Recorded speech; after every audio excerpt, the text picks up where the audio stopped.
This is Scott the Fix-It Guy. Today we're dealing with an LG front-loading washing machine that has a leak.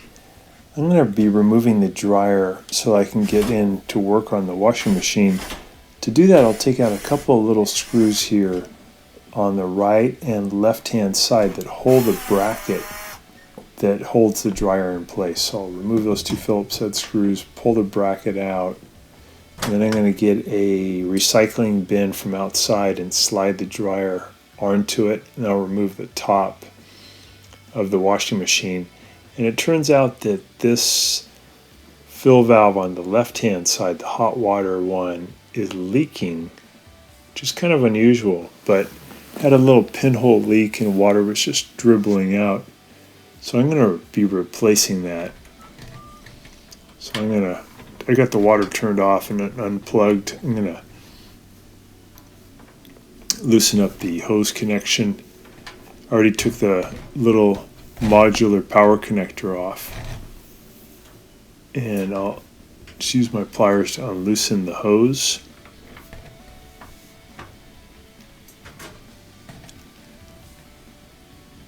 Spin that off.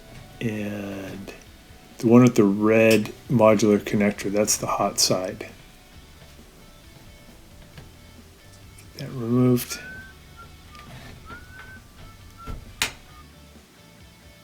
And now I use my pliers to push in on this hose clamp so I can remove the little black rubber tube that hooks to the other side of the fill valve. That's the one bringing the water into the machine. So I'll pull that off. And then I just have two Phillips head screws I've got to remove off the back, and I can just pull the fill valve right out. It comes out pretty easy.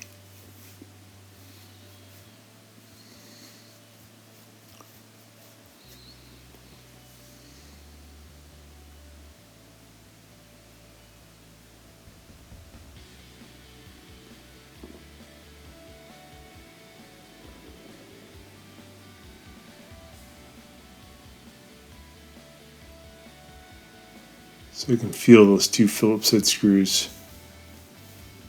Took my Phillips head screwdriver and zipped those out.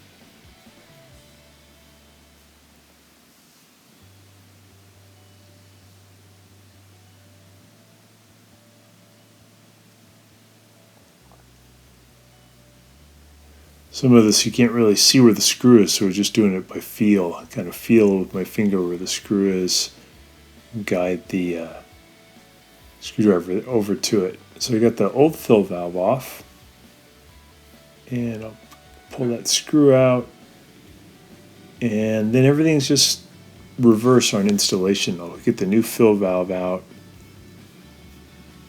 and I'll put it in position, and then I'll put those Phillips head screws in. Again, kind of a strange leak. It was a very tiny leak that was shooting a stream of water that was just continually leaking. Even when the machine wasn't on, water was shooting out of that thing. So this is the new fill valve. I'm going to put on the Phillips head screws, hand tighten them first, and then I'll tighten them with the screwdriver. Get that black hose put back on, tighten the hose clamp, put the modular connector on, and then I'll put the fill hose from the wall back on. Whenever you put on those fill hoses, just take your time, make sure you don't cross thread them. It should go on really easily. If you notice that after a few turns it's not going on without the use of a wrench, that means you've cross-threaded it and you want to back it out and then spin it on again. It should spin on probably 6 to 8 turns really easily before you need to use a wrench.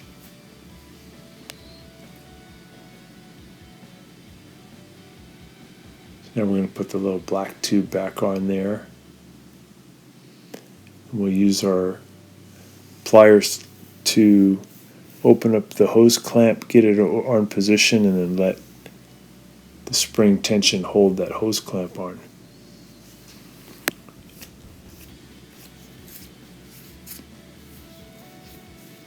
It's kind of an unusual repair. The customer did mention the leak was coming from the back, so it gave me the suspicion that it was probably the fill valve. So I brought one with me. Here's the hose going on. Again, just take your time. Should thread on pretty easily. And then it'll get tight after maybe, again, probably 6 to 8 turns. And then you can use your pliers to get it fully on there.